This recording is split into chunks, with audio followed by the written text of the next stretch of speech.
Hello, मैं संजीव तिवारी एक बार फिर से हाजिर हूँ आपसे कुछ बातचीत करने के मूड में, जिसको हम लोगों ने बतकही का नाम दिया हुआ है।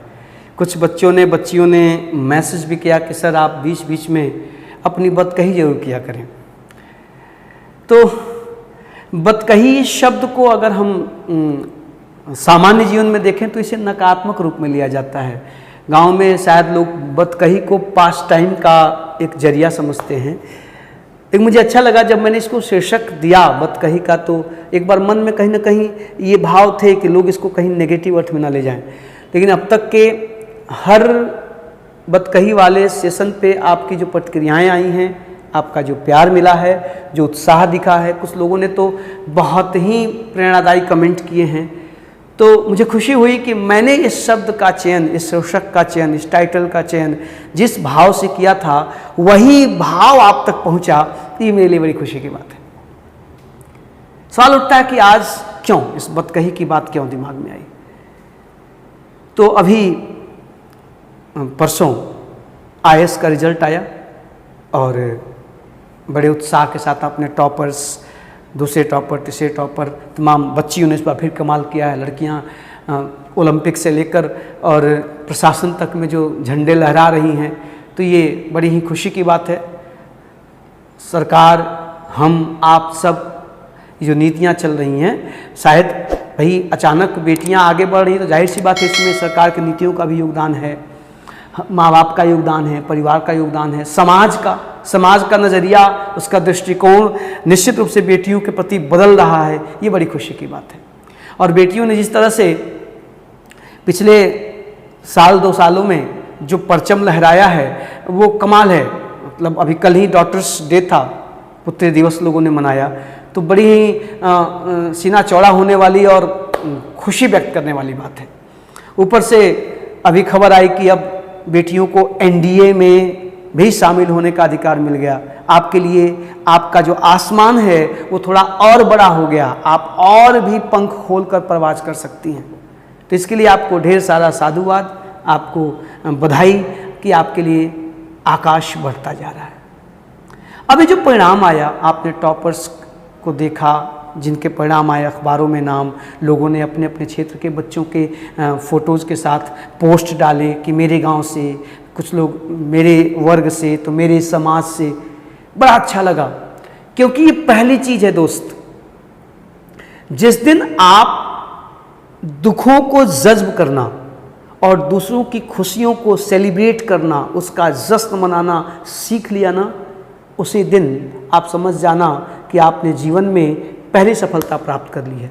अब आपको आगे ही जाना है, क्योंकि सफलता का मूल उद्देश्य है कि आप आत्मिक रूप से संतुष्ट हों, मानसिक रूप से स्वस्थ हों और चीज़ों को सामान्य वे में लें, जो जैसे है वैसे लेना स्वीकार करें। तो फिर आप सफलता की ओर बढ़ चले हैं। क्योंकि सबके बाद, सफल होने के बाद भी अगर हम असंतुष्ट हैं, हम पैनिक हैं, हम बेचैन हैं, तो फिर इसका कोई मायने नहीं है। अभी मैं पढ़ रहा था, कहीं लिखा हुआ था कि चाहे जीवन में जितना भी धन कर लो, एक दिन आएगा कि तुम्हारे मृत्यु के निमंत्रण पत्र पे लिखा होगा कि क्या, निधन, नि मने नहीं, धन मने धन।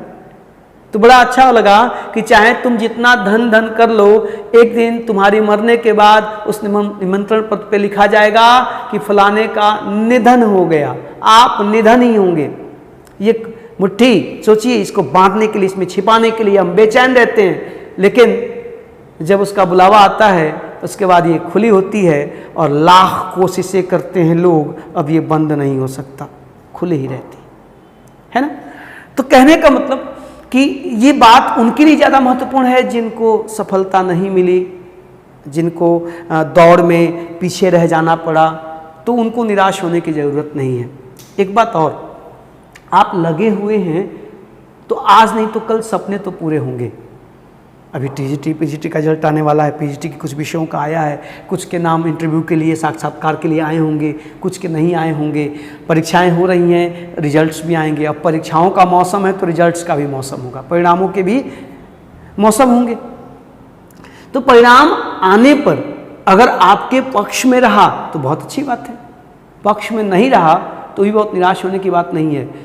मुद्दा ये है, महत्वपूर्ण बात ये है कि आपने उसके लिए प्रयास किस लेवल तक किया था, कितने मनोयोग से किया था, कितनी ईमानदारी से किया था। अगर आप अपने प्रयासों को लेकर, अपनी ईमानदारी को लेकर आश्वस्त हैं, संतुष्ट हैं कि मैंने अपना कर्म किया, शायद परिणाम उससे और बेहतर लोगों का आया, शायद वहाँ मुझसे भी ज़्यादा ईमानदारी से ज़्यादा मेहनत करने वाले लोग थे, इसलिए मैं पीछे रह गया, ये सोचना चाहिए और ये सोच होनी चाहिए। हाँ, बशर्ते कि आपने अपने लेवल पर इस संतुष्टि को, इस ईमानदारी को महसूस किया कि yes I did my best, but perhaps there were some people more enthusiastic, more talented, more intelligent than आई।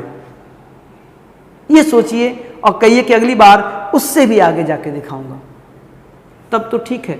क्योंकि सफलता सिर्फ एक नौकरी पा लेना, एक कुर्सी पा लेना या जो चाहते हैं उसको पा लेना नहीं है। क्योंकि जैसे ही आप उसको पाएंगे ना तो फिर अगली चाहत आ जाएगी, चाहतों की कोई सीमा नहीं है। तो चाहते पूरा करना सफलता नहीं है, चाहते आती रहेंगी, हम उनको पूरा करने के लिए बेचैन होते रहेंगे। जिस दिन मिले या न मिले, दोनों अवस्थाओं में बेचैनी वाला पोर्शन समाप्त हो जाएगा, आप अपने आप को स्थित प्रज्ञ की अवस्था में लेकर जाएंगे, समझिए कि आप सफल हो गए हैं। और विश्वास करिए, जब उस अवस्था में पहुंचेंगे दोस्त, तो सफलता आपके पीछे घूमने लगेगी।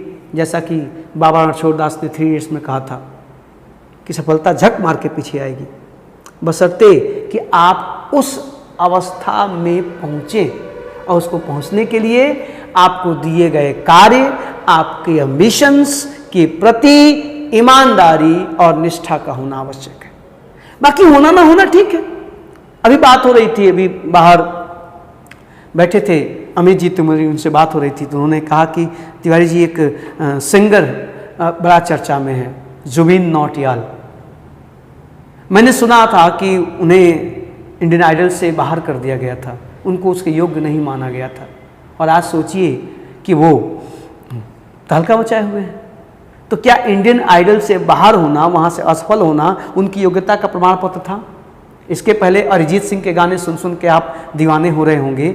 मुझे अच्छे से याद है कि उनको भी एक प्रतियोगिता हुई थी, इंडियन आइडल जैसी प्रतियोगिता थी, मैं नाम भूल रहा हूँ उसका। उसमें जावेद अख्तर साहब, के साहब और शंकर महादेवन साहब जज थे। तो एक प्रतियोगिता हुई थी, उसके 1-2 सीजन ही आए। सॉरी, मैं उसका नाम भूल रहा हूँ उस प्रोग्राम का, शायद आप लोगों को याद हो तो आप कमेंट करके बता दीजिएगा। तो वहाँ पर अरिजीत सिंह को बाहर कर दिया गया था। उस प्रतियोगिता को कश्मीर के किसी बच्चे ने जीता था। और उस प्रतियोगिता के ठीक 5-6 साल बाद अरिजीत सिंह इस देश में ही नहीं, विश्व में तहलका मचा रहे थे अपने गानों से। तो क्या उस प्रतियोगिता में हारना, उससे बाहर होना उनकी योग्यता का प्रमाण पत्र था? नहीं। कभी कभी ये भी होता है ना कि आप उस अवस्था में पहुंच जाते हैं जो राजेंद्र बाबू के साथ हुआ था। याद करिए, उनकी कॉपी पे क्या लिखा गया था कि the examinee is better than the examiner. परीक्षक से परीक्षार्थी बेहतर है। शिक्षक मजबूर हो गया है कहने को कि मेरा विद्यार्थी मुझसे बेहतर है। तो बेटा, जिंदगी में कभी कभी आप इतना मेहनत कर लेते हो, इतनी ईमानदारी दिखा देते हो कि शायद जिस प्रतियोगिता में आप गए हैं उस प्रतियोगिता का स्टैंडर्ड ही आपके लायक नहीं है, इसलिए आपको उससे बाहर कर दिया जाता है। जिंदगी में भी यही बात लागू है। भगवान जब तक आपके लायक, आपके योग्य, डिजर्विंग नहीं देख लेता, तब तक आपको सफलता नहीं देता। ऐसे सोचो, नहीं हुआ तो शायद 2 ही चीजें, कि शायद आपने पूरी निष्ठा, पूरी ईमानदारी से मेहनत ही नहीं की थी, और आप अपनी निष्ठा और ईमानदारी को लेकर आश्वस्त की थी। तो फिर दूसरा मुद्दा यह है कि जो तू चाह रहा था, तेरी क्षमता उससे कहीं बेहतर है। जो तू चाह रही थी, तेरी योग्यता उससे कहीं बेहतर है। भगवान ने कहा यहां जाएगा तो उसकी प्रतिभा का नाश होगा, इसे असफल करो, ये फिर मेहनत करे और वहां जाए जहां इसको जाना लिखा है।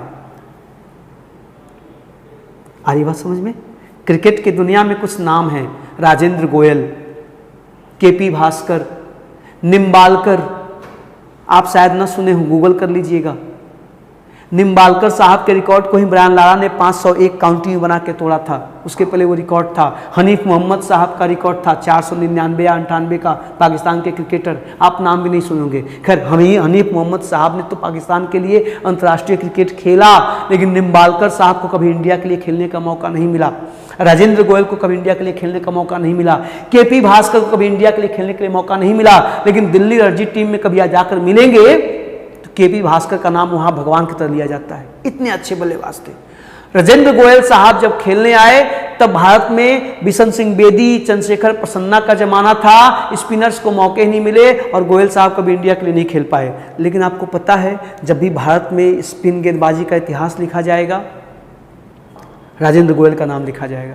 जब भी भारत में बल्लेबाजी का इतिहास लिखा जाएगा तो गावस्कर आदि से ऊपर निम्बालकर साहब का नाम आएगा। इतनी प्रतिष्ठा उन्होंने प्राप्त की, बिना भारत के लिए खेले। तो क्या क्रिकेट खेलने का मतलब भारत के लिए खेलना और आईपीएल ही खेलना सफलता है? तब तो मैं कोई बहस नहीं करूंगा। क्रिकेट खेलना आपका सगल है, आपका जुनून है, आप खेलिए और ये निश्चित है कि वो क्रिकेट उतना पैसा देके जाएगा और लोग जीते हैं, शान की जिंदगी जीते हैं। आपके शहर से उबैद कमाल साहब, आशीष विस्टन जैदी साहब, इसी प्रयागराज में जो तब इलाहाबाद था, इनकी गेंदबाजी को देख करके कपिल देव साहब ने कहा था कि भाई ये तो कमाल के गेंदबाज हैं, इनमें घोड़े जैसी स्टेमिना है, ये किसी भी बल्लेबाज को आउट कर सकते हैं। और यूपी पहली बार रणजी चैंपियन हुआ था इन्हीं लोगों की बदौलत। ये रायना और ये भुवनेश्वर कुमार तब कहीं थे भी नहीं सिनेरियो में। इन लोगों ने इतनी बेहतरीन क्रिकेट खेली, इतना अच्छी गेंदबाजी की, पाकिस्तान से लेके न्यूजीलैंड और इंग्लैंड के बल्लेबाजों को ए टीम में जाकर के नेस्तनाबूद किया, लेकिन कभी इनको भारत के लिए खेलने का मौका नहीं मिला। शायद आज की पीढ़ी आशीष विस्टन जैदी, उबैद कमाल साहब का नाम सुनी भी ना हो। गूगल करिएगा तो पता चलेगा कि किस स्तर के खिलाड़ी थे। तो क्या एक इंडियन टीम में न चुनने के चलते उनका क्रिकेट बेकार गया? क्या उनको दुनिया नहीं जानती? जो क्रिकेट के शौकीन हैं, जो उसको अच्छे से जानते हैं, इनको जानते हैं और आहें भी भरते हैं कि काश ये लोग भी इंडिया के लिए खेले होते। कहने का मतलब है दोस्त कि हमारा काम है वही जो गीता कहती है, कर्मण्येवाधिकारस्ते मां फलेषु कदाचन मां कर्म फल हेतुर्भुर्मा ते संगोस्तु कर्मणि। कर्म करिए, और अगर कर्म करते समय आप अपने आत्मिक रूप से, मानसिक रूप से संतुष्ट हैं कि यस मैंने अपना सर्वश्रेष्ठ दिया है, I have done my best, then leave it to him. छोड़ दीजिए उसके ऊपर, असली जज वही है, वो फैसला करेगा और आपके कर्मों के हिसाब से आपको देगा। सबको मिलता है इस धरती पे जो भी कार्य करता है। विज्ञान कहता है कि कार्य होगा तो ऊर्जा उत्पन्न होगी। इस टेबल के अणुओं के बीच में भी गति हो रही है, ये भी कार्य कर रहे हैं। नहीं करेंगे तो इसमें दीमक लग जाएगी, ये गिर जाएगा, सड़ जाएगा। जिस दिन इसकी, वही कार्बन 14 में आप पढ़ते हैं, ये एक दिन सड़ेगा। क्यों? जब धीरे धीरे इसके अणुओं के बीच गति रुकेगी, ऊर्जा समाप्त हो जाएगी, फिसड़ जाएगा, खराब हो जाएगा, है ना। हम सब की उम्र भी वैसे ही है। कार्बन 14 पद्धति यही तो बताती है। तो सब में गति है, सब कर्म करते हैं। इस धरती पे जो भी चीजें देखते हो, सजीव से निर्जीव, सब में गति है। सब गतिमान हैं, सब चलायमान हैं, सब अपना कार्य करते हैं और कहीं ना कहीं पहुंचते हैं। आप भी कार्य करिए, सही दिशा में करिए, सही निष्ठा और सोच के साथ करिए। मंजिल पहुंचनी है, ये तय है। और ध्यान रखिएगा जो मैंने कहा कि डिजर्विंग, आप जो डिजर्व करते हैं वही आपको मिलता है। हाँ, कभी कभी इस व्यवस्था में अन्याय भी हो जाता है। तभी तो कहा जाता है ना कि राम राज्य में भी चोरी होती थी, राम राज्य में भी मैया सीता की अग्नि परीक्षा हुई। तो भाई ये जीवन है, इस जीवन में अपवाद भी होंगे। तो अगर हम नियमों को हम ढोएंगे, नियमों का आनंद हम लेंगे, तो अपवादों को कौन झेलेगा? तो ध्यान रखना। सुबह सुबह मैंने एक स्टेटस लगाया था कि life is not a race, it is a beautiful journey through success, failures, smiles, tears, struggles, challenges, etc. Our duty is to just enjoy this journey. It's a journey, not a race. और आप जब यात्रा पर निकलते हो, train में बैठते हो, खिड़की के पास झांकते हो, तो क्या करते हो? जो दृश्य से गुजरते हैं, खेत, चौराहे, पेड़ पौधे, आप उनका आनंद लेते हैं, चौंकते हैं, खुश होते हैं, घर आके बताते हैं अरे ट्रेन इस गुफा से गुजरी, इस पहाड़ से गुजरी, तो इस खेत से गुजरी, बड़ा मजा आया, ऐसे लोग मिले, ये भाषाएं बोल रहे थे, ये मैंने जाना। आनंद के साथ विवरण देते हो ना। जिंदगी भी वही जर्नी है, वही यात्रा है।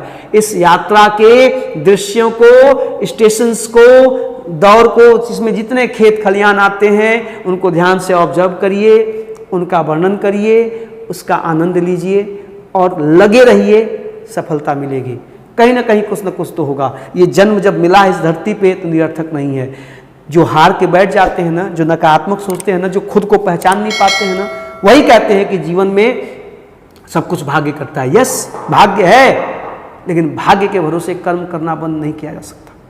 तो मैं आशा करता हूं कि आप सभी अपने अपने घरों में स्वस्थ होंगे और अब कोरोना का डर धीरे धीरे खत्म हो रहा है। ये तीसरी लहर वाला मामला देखिए, मुझे लगता है ईश्वर न करे, वैक्सीनेशन का जादू काम कर रहा है। वैक्सीनेट होइए। और एक बार फिर से कह दूं कि संस्थान में आप आकर पढ़ना चाहें तो उसके लिए भी स्वागत है। हम ऑफलाइन भी अब चीज़ें शुरू कर चुके हैं और सेशंस आपको मिलते हैं, आप वहाँ भी देख सकते हैं। मस्त रहिए, खुश रहिए, सकारात्मक रहिए, जोश से भरे रहिए और ईमानदारी से चलते रहिए। मंजिल आएगी, चाहे जितने कठिन रास्ते हों, ये तय है।